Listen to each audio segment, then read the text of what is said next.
Hello YouTube and Retro Computers, and this is a breakdown and review of the HP Pavilion N5445 laptop. I picked this up locally on a buy-sell board from someone that wanted to get rid of it, and it is a Pentium 3 class laptop with almost no information on it on the net. I do think that this might be because of it might have been a foreign model at some point, but it's actually a pretty good model.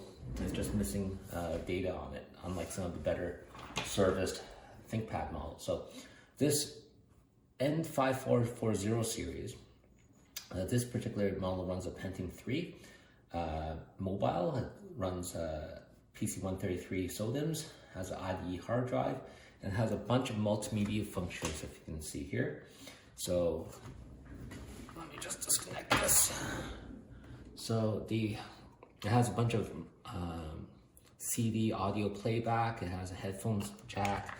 It's got support for Polk audio, and then a bunch of hot buttons at the top. It's got support for 2 PCM CIA. Interestingly enough, it still has a floppy drive, which is awesome. It does have a built-in CD drive as well, or DVD drive in this case. As you can see, it actually supports both the FireWire, video out, has 2 USB ports in the back and a speaker out, parallel and VGA, which is great because that's still got old support there, and a PS2 mouse adapter. It did not come with a power plug, but it does support the generic plugs that you can get for laptop systems. And also, interestingly enough, it has both the modem and Ethernet support built into this laptop, which is pretty darn awesome for one of its time. It uses a trackpad, which is not my favorite, but again, seems to work well enough. And the screen itself is a fairly good size, actually. It's supposedly a XGA 15-inch TFT screen. Overall, it's said to be about 7.5 pounds and came with Windows ME as the stock system. Graphics is powered by S3 Savage IX AGP 8MB memory card. It has 16-bit Sound Blaster Pro compatible audio, and otherwise also has apparently an infrared port around here somewhere, which I'm not exactly sure where. And let's boot this up just to BIOS. There you go. I don't know what that is spinning up, but it seems to be fine, and it quiets right down. And I have to say, I don't think this is the stock hard drive. It's super quiet. If you listen to this, there's an 80GB IDE hard drive in there. And it's silent. I don't know if it's just that particular model, and that's what I'm going after. I do want the quiet hard drive on my newer systems. Compact flash to IDE adapters are available, as well as SSD options, but like disk on module. But in this generation, if you get a nice silent hard drive like this, it's still great. Okay, so you can see that I have 512 megabytes of RAM right now, and I'm going to pull that out as well. Oh, sorry, it's a 60 gigabyte hard drive. I had this problem before. And it's got a bunch of supported boot options. I have not tested the floppy drive on this at this time. Interestingly enough, it supports 1.25 megabyte floppies, which I wonder if it still has BIOS support for that, which was removed from later systems actually. Okay, let's, I don't need this powered in because I plan to install and add the extra video on how we're going to put in a Linux or Windows 2000 or Windows ME. Today, we're just doing the disassembly part. So we're going to power off the system. Old systems like this, yeah, you should take apart anyways to take the CMOS battery. A lot of times they will start to leak. Although again, this one may not be as prone to it because it's a lot newer. Certainly the Pentium and the 486 systems I've worked on before have had troubles. There you go. Okay, we're going to get in a little bit closer. Now, the cosmetics on this, I would say, is about 6 out of 10. There's a few broken pieces here that are really not relevant. But here's RAM module 1 and corresponding RAM module 2. Okay. I will also disassemble this part, which is the battery. I've not tested its charge type, but interestingly enough, it is a lithium ion, 6600 milliamp hours. Now, you're not going to get any significant usage time. The Pentium 3 CPUs were one of Intel's worst. They had gone down the wrong pathway, and they were having trouble with high power, hot CPUs of that generation, which is what gave AMD a bridgehead to actually catch up to them. Back then, AMD had pretty good sales relative to. There you go. Move it back into place. So again, you can see that there's a built-in, what looks to be a Wi-Fi module actually. Certainly an Ethernet module if nothing else. Probably not Wi-Fi. Looks to be Ethernet. Although interesting, I'm not sure why it has this power thing. Okay, let's pull this out. Ah, this is not a foreign model. It has Industry Canada here, so obviously it's available locally. I am located in Canada. Let's just pull out. I don't want to break it. Let's see if we can disassemble this without taking that out. This is not my best job, but for an old laptop like this, I'm okay with like sacrificing it. Okay, that's module 1. Module 2, these are both 256 megabyte. And these are actually PC133 SODIMMs. I don't know if it needs 133, it might just need 100, but SODIMMs are generally backwards compatible. Now, here comes the more interesting part of trying to break this all apart. And I will fast forward this and will not talk further until I've taken apart the case, because there's no point. Oh, not true. I remember now, someone on the internet said that you could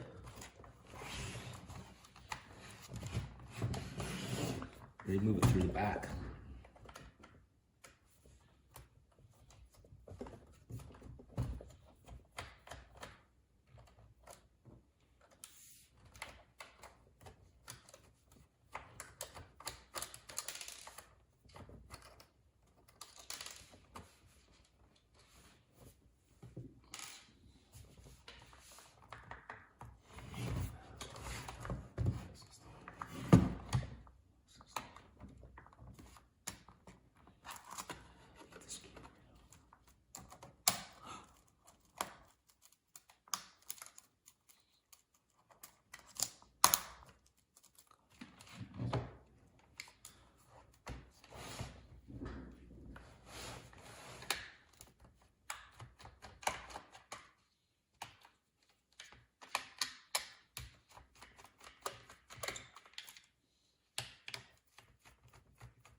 So a little side, let's see if this works. My understanding is that to switch the hard drive, which is what I'm actually going after to salvage, you need to take off the keyboard. You open up this and you pop out this section.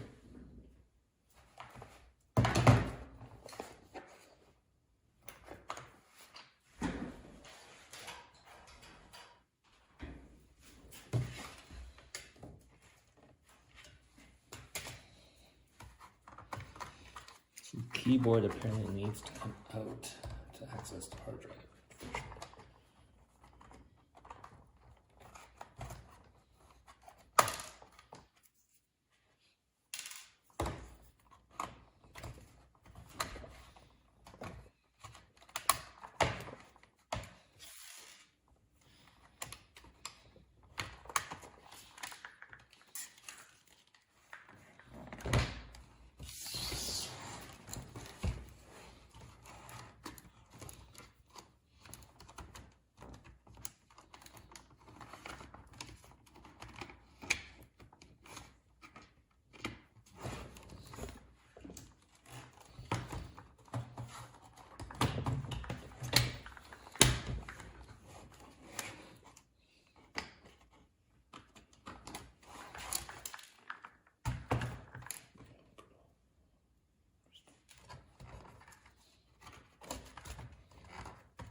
So after removing we open this up all the way and we should go pop this part out. So let's see how this goes. There we go.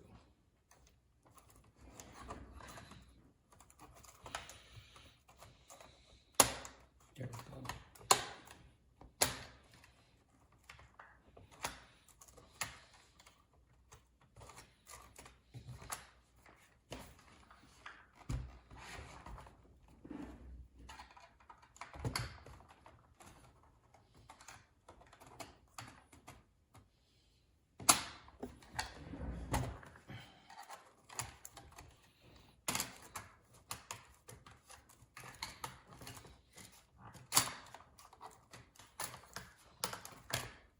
There we go. So we then need to remove all those screws, just the two on the back and then into here. Let's remove the keyboard. Where's my screwdriver?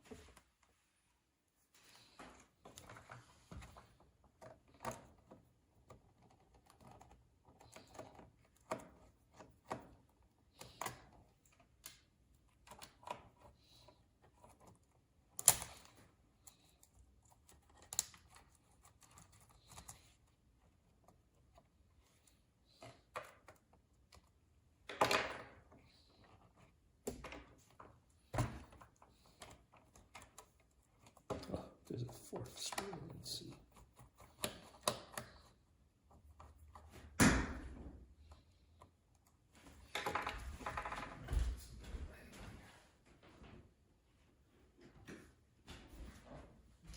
Much better.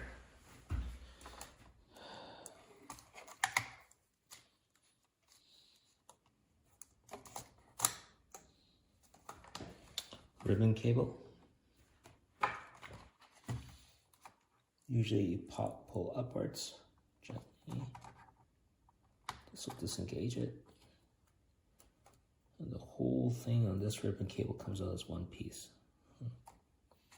I'm not sure that's good or it's bad. Okay, so now we have inside of this sucker. Let's see what we have to deal with. This is the heat sink. This is the hard drive I want to access.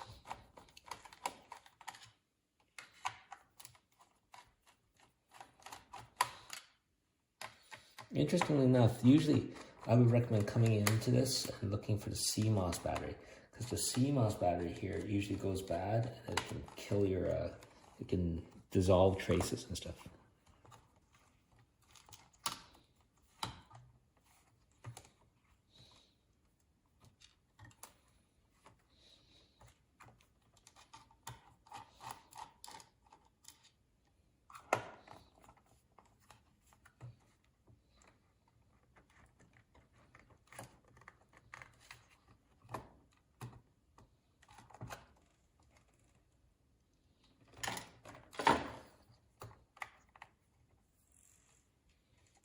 I see. So this should come out as one piece.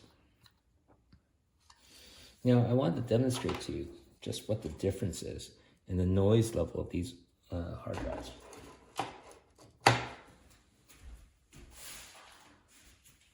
So here I have a USB IDE connector. This is the sound of a 20 gigabyte hard drive manufactured in 2001.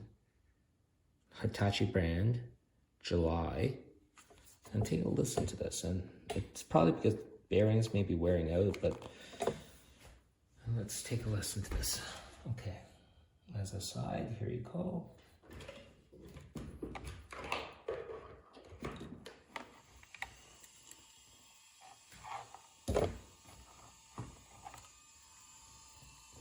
So at this distance,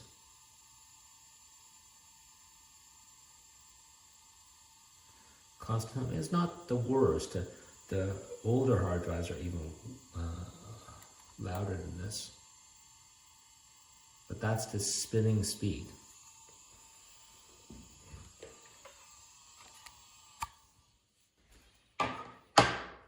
Now, this is why I want to go after this one. This is also a hard drive, a 60 gigabytes from Toshiba. I don't see a date code on this, although I'm sure it's here somewhere, maybe on the back side. But listen to this one as I plug this in. Let's see.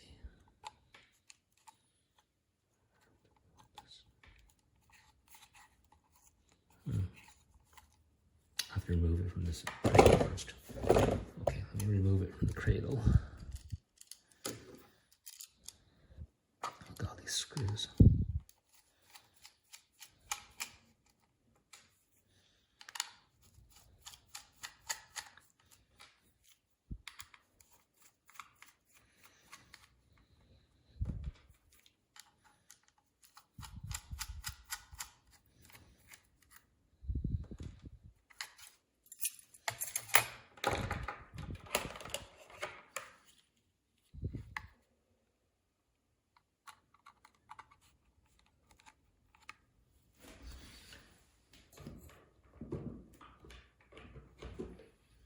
Once again, it's powered up.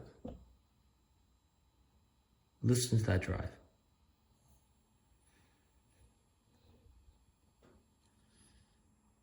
It's super quiet. Now, the bearings may be wearing out on the other one, so that is a possibility. It might not just be a difference in drive generation and manufacturing, but this is a 60 gigabit drive versus the previous is 20, so I'm sure that the technology progressed over the years. So I'm harvesting that for my system. And I am subsequently donating back this 20 gigabyte drive for whoever's gonna get this laptop afterwards. It's a nostalgia piece, but it's a functioning nostalgia piece. There's no need to kill it. Unless you want to, of course. This way.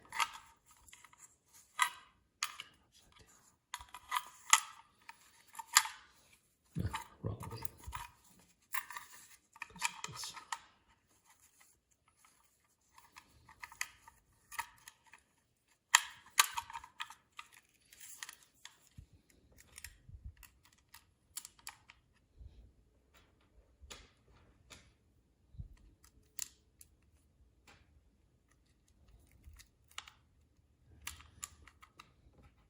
One interesting comment is that everything is so over-engineered back then.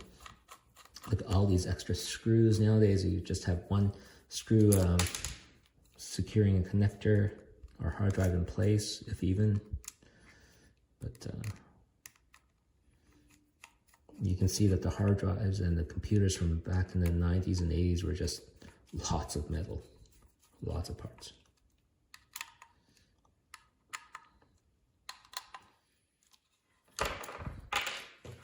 And then we plug this connector in there, which is interesting because if you get it wrong, you can fry hard drives. But if you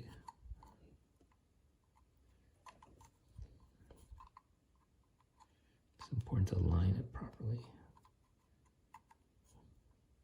I was just saying, I don't mind playing with 20-year-old tech so much as I do with new tech, because if it dies, it's not really such a tragedy. You haven't lost a lot of money or anything like that. Okay, let's take a look at the CMOS battery. I bet it's under here somewhere. For further disassembly, I want to get this palm rest out and take a look to see if there's a CMOS battery underneath. There's two more screws here, interesting.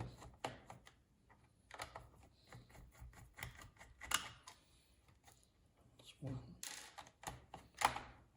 There's two.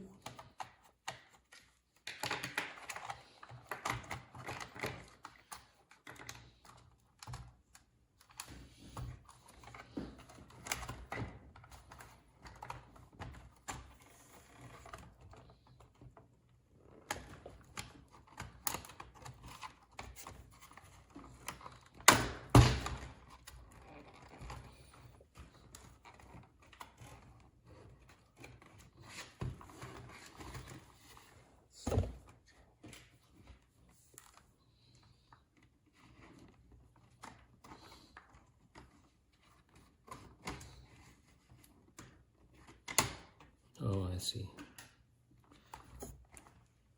It looks like I would have to remove the screen.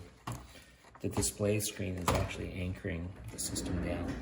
So you would have to move that to take a look. So let's see what's underneath this, shall we? So let's take a look.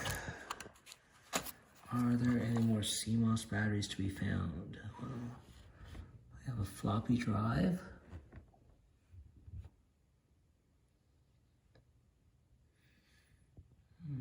Battery compartment. You have this 2 Polk audio speakers. And it looks like this cable goes to the trackpad and the Polk audio speaker instead. Which means I cannot find. And then that's the fan connector for the CPU fan. The trackpad and the speaker 1. Which makes me wonder, where is the backup CMOS battery? Maybe underneath this? Let's take a look. So after looking underneath the palm rest, which I don't want to fully disassemble because it's a lot more work, I think maybe there's a possibility this could be the CMOS battery compartment.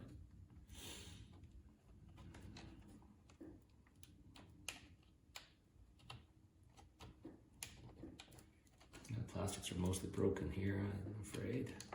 So I don't know how well it's going to hold up to this prying, but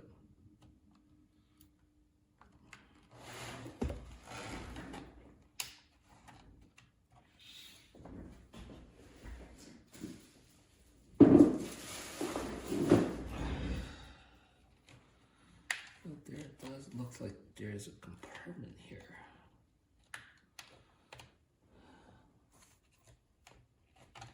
Whether it should be opened, I don't know. Whether it's part of the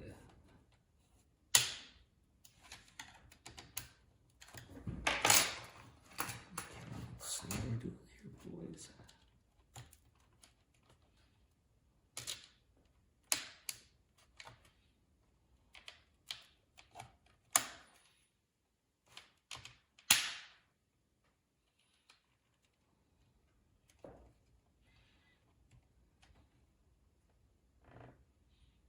Oh, it's not. It's a dock connector.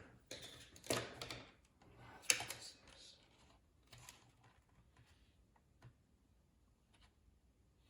Huh.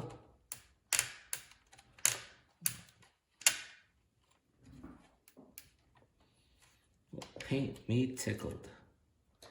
This here is a dock connector. It's not. It's totally not what I was thinking of. I thought. I'm going to take a picture of this to show you. There are 4 screws that you need to take the monitor off with 2 screws here, and then these 4 screws need to come off before you can take off the rest of the top plate. Okay. Hopefully without damaging your display. Ooh. Oh God, computers. Oh, and I see. It comes up with this IC board. The whole thing comes up. Okay, for internet posterity, I will do it to increase the knowledge base. I presume this is an inverted board of some sort. Ah, interesting. You see that? That is the video options, and it pushes right up there. And yet, still no CMOS battery. So in this case, I think that the CMOS battery is probably the main. It's powered by the main. This is fan. You can. It's got to come from the power somewhere. And it runs through the motherboard, right? So you have fan,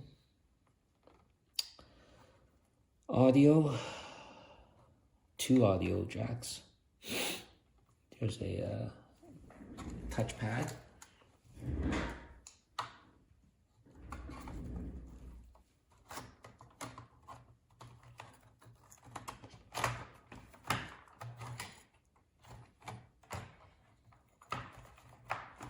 Oh, I hate removing these because they can really be friable, and there's no replacements for these cables. If they go, they go. If they go, you're done for.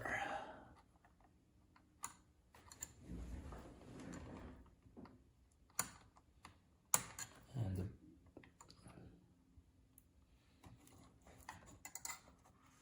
you can't tug on the cables because they're that frail, but there you go. We got the video display out. Let's see if the CMOS battery is under here. Oop, touchpad. Speaker out.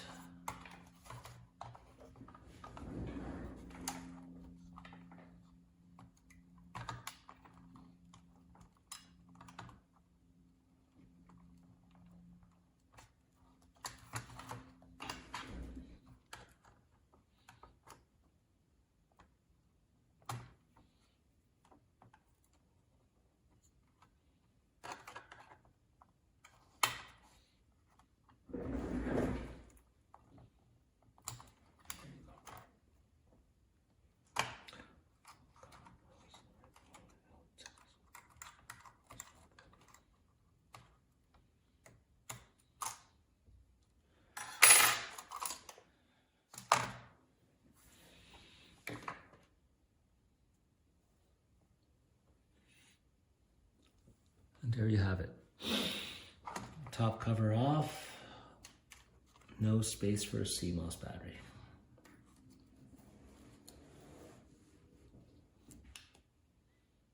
What we have here is a cable for front audio.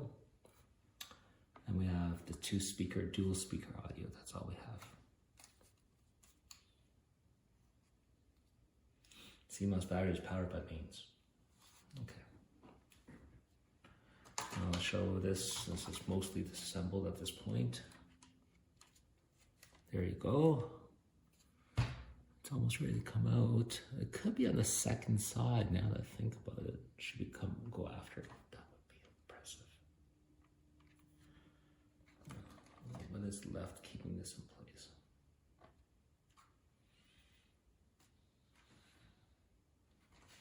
What is left keeping this in place? Oh, a heck of a lot. Conceivably, the CMOS battery is behind a lot of these plates.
early floppies are prone to failure. This one.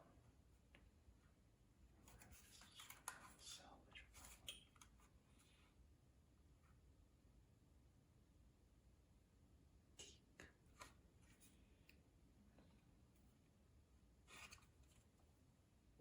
So I'm testing to see if the floppy drive actually works. I've now put in some RAM. I've temporarily put in the keyboard.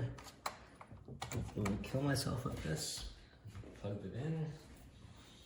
And which one of these is the power on button? Here on the left. So I'll switch here.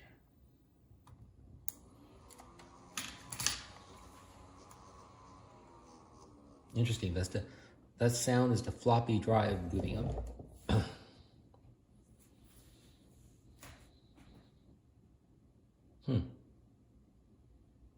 Nothing on display. The memory is in.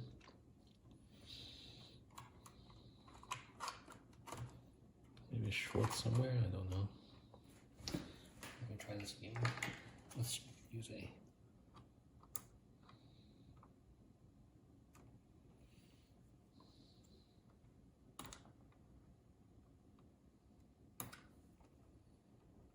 So many possibilities for shorts at this point.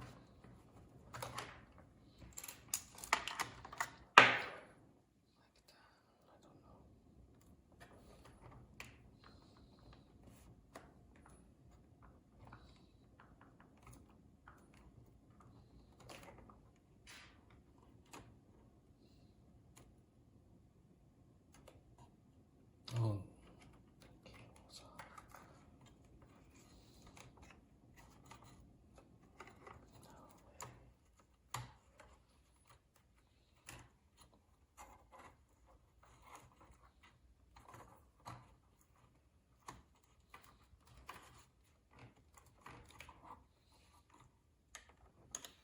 control the power.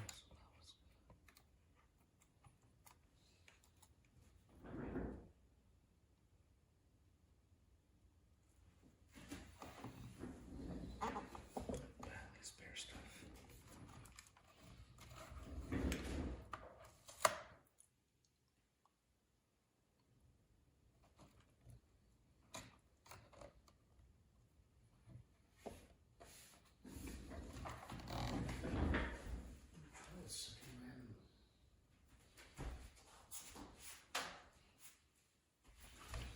It's possible.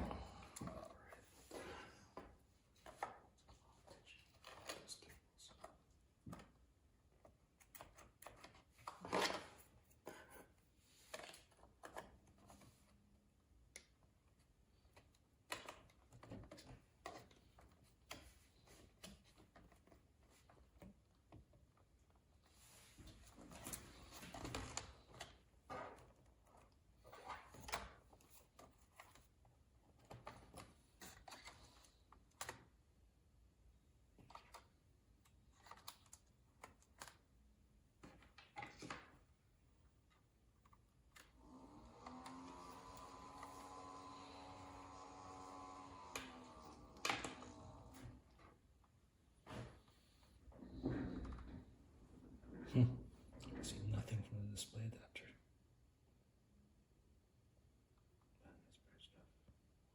Hear no beep.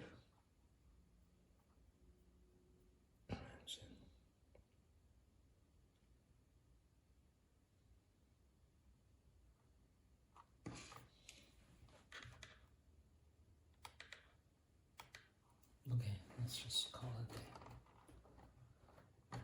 I don't need that. Somebody can salvage it. Now time for reconstruction. I just don't know. It doesn't bode well that it's not booting up. Make sure it's not plugged in. Okay, let's just try and put it back together. Okay, floppy drive first. So on this model, there's a teak floppy drive with a ribbon cable.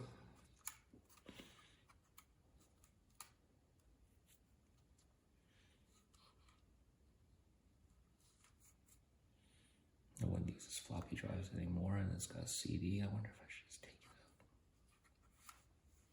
out. Can't prove that this floppy drive is working. That's my only thing, but you know what?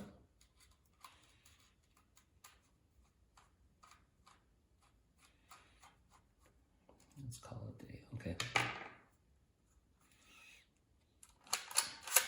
Boot the floppy disk.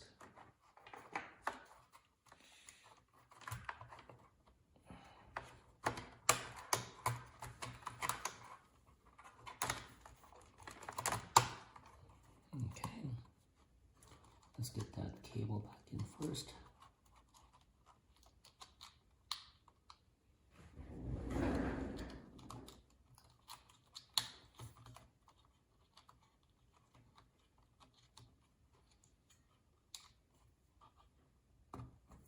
Okay, that cable's in nice and solid, so I trust that one. There was 2 stainless steel colored screws. One here. One securing it, the floppy drive to the motherboard. Oops. Sound, oops. As far as I recall, nothing else is secured here. Let's disconnect this cable so we can get the original top cover back on. Okay.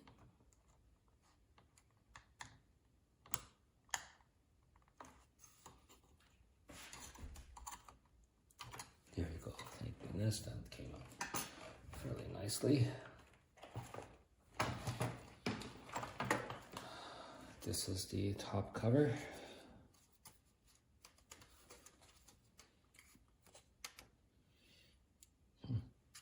If there is a CMOS battery, it's on the underside of this thing, then I haven't been able to, I actually don't care enough to like fully disassemble it at this point. Especially since I have another Pentium 3 that I'm planning to keep. Now, these zero force insertion cables, they have to come out to the top.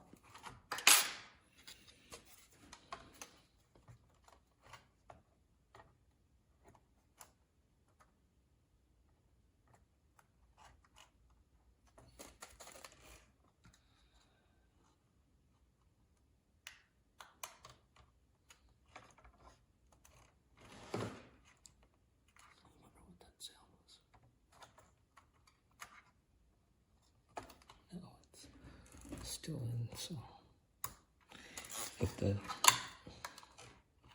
clip is down, you won't be able to get in.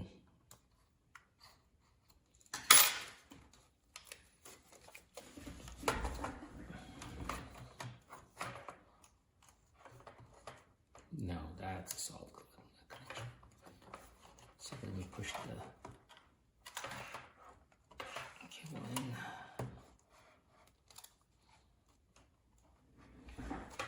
Lock it in place. Put this back here. There are 2 audio cables. So that's audio cable 1, audio cable 2.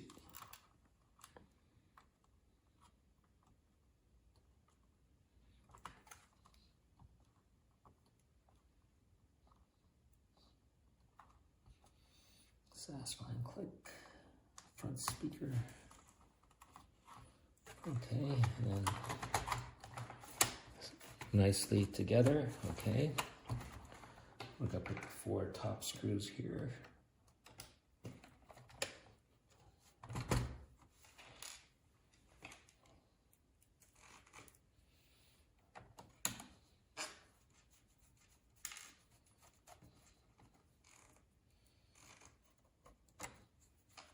At this point, I'm not actually sure about the length of the screws, but honestly, in a 22-year-old laptop, that's probably at end of life. Beyond, we're bringing out beyond end of life. I don't think it really matters.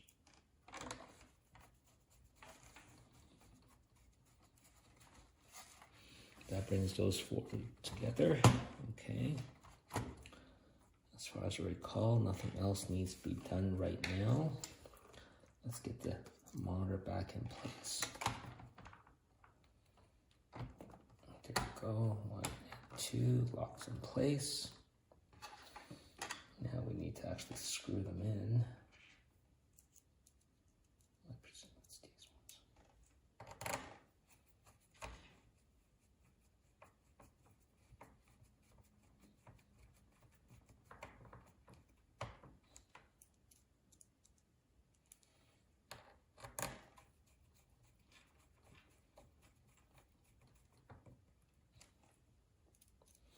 Now, old laptops, when the hinges are not working, it's because these get stiff and they've broken inside. So you can replace them for it to swing properly, but these are actually in good shape.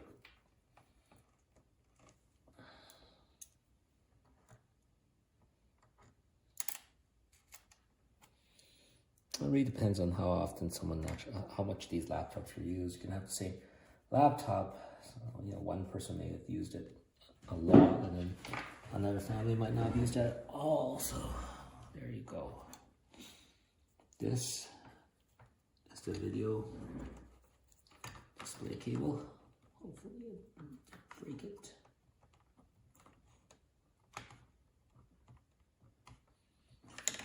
It's routed through this little hole, and I'm trying to figure out where the connector initially came through, maybe somewhere like that. Yeah, that feels right. And then on top of that, we have this is the front panel connector. It will push it in when it's in. There you go, is that right? Probably not, it probably needs to go up here, I would think. Let's see if that works. You can see it pushes right in there. You need 4 screws to secure that in place. These old laptops had so many screws.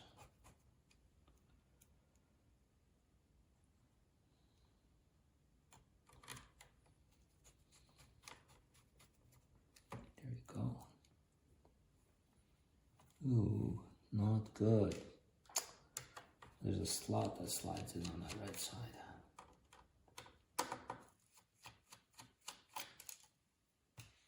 So what we need to do, slide it into that slot first, then you pop it down. I have to say this magnetic screwdriver has been very helpful in dealing with these tiny screws that tend to fall around. Now, if this were my machine, I would probably remove this heatsink and replace the thermal paste on it and take a look underneath. I do be a little bit more diligent about looking for that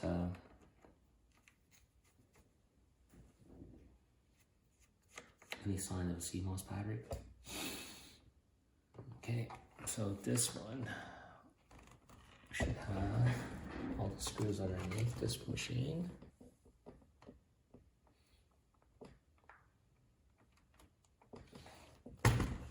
As well as this here, which will need to be screwed in at some point. Now comes the hard drive, otherwise my whole work here is wasted. We have swapped in a 20 gigabyte hard drive as a donor drive to someone. Landmark. There's a landmark there.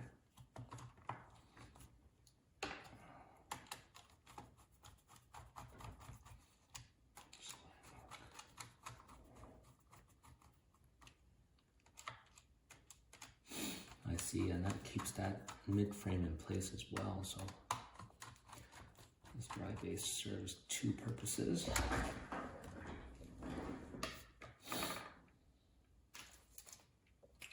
That'll be the keyboard retention, and the keyboard connector like this is also a push-in connector.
Now, everything should be back in place enough for me to boot, except it wasn't booting. So let's just reseat the RAM, shall we? 128 megabytes. 128 megabytes.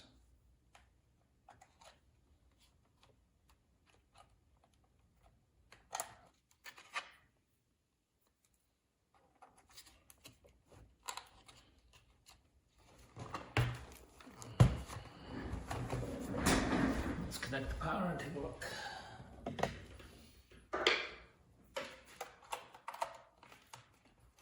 Not the worst thing in the world if I destroyed it, but I prefer not to, let's just say.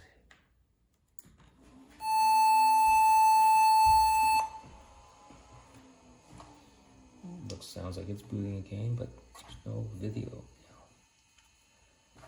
That's a problem.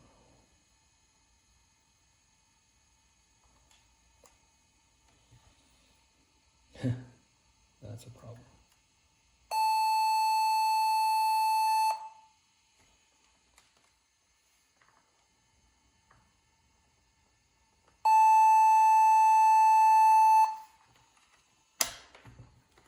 Interesting. That's why we should do that. Let's try new RAM, shall we?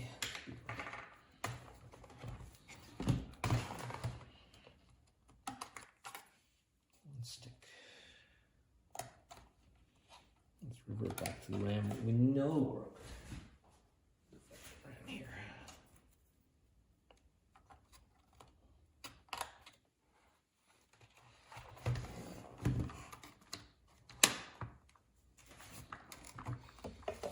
Okay, hopefully it's just a RAM problem rather than a video card destruction problem. Could happen as well.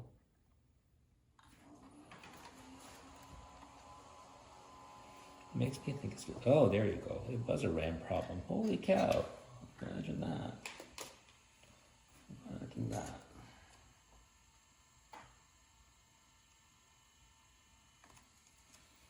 RAM problem is easy to fix. Just reseat, probably need to be reseat. Okay. Let's take a look at the RAM.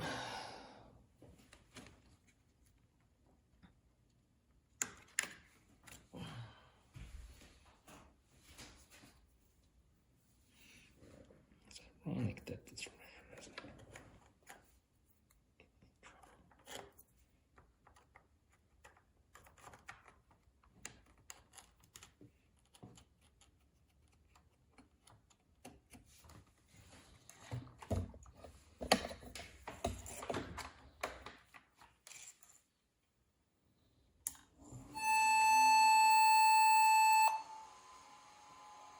Bad RAM.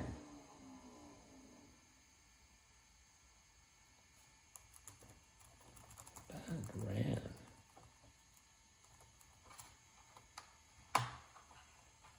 Interesting.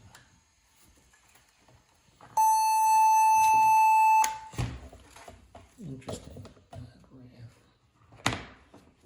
The card looks loose. That's my concern. I don't know why it looks loose. Not sure. How about this other one? Bad RAM.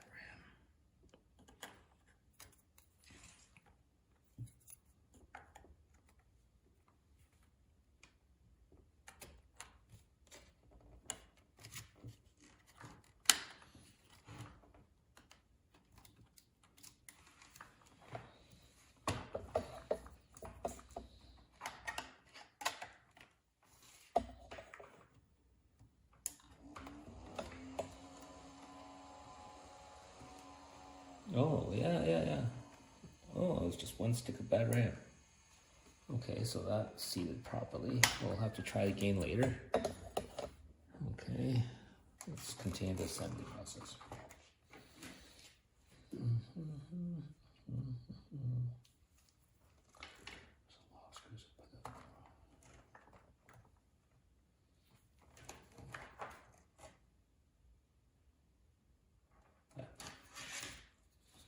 Cover, the 4 keyboard screws.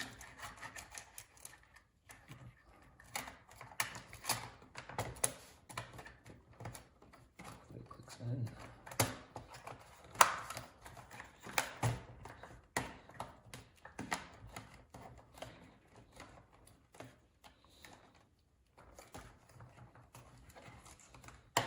There you go, that came in.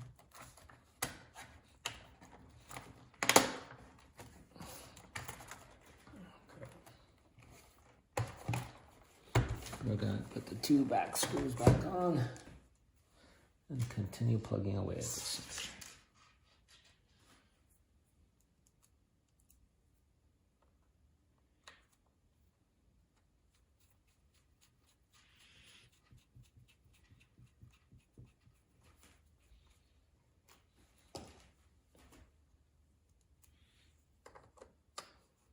Sure are a lot of screws in these old laptops. Sure are a lot of screws.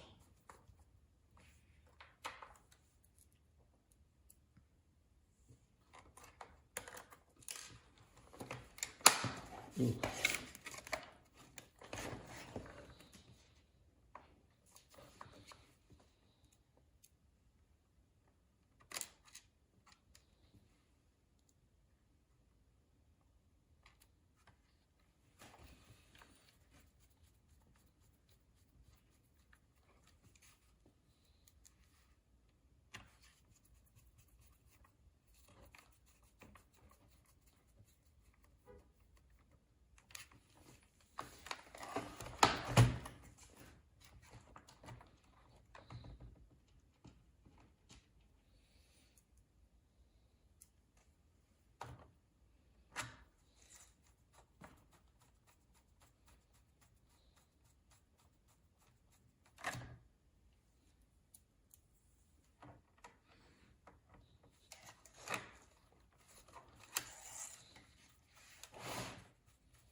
So this is the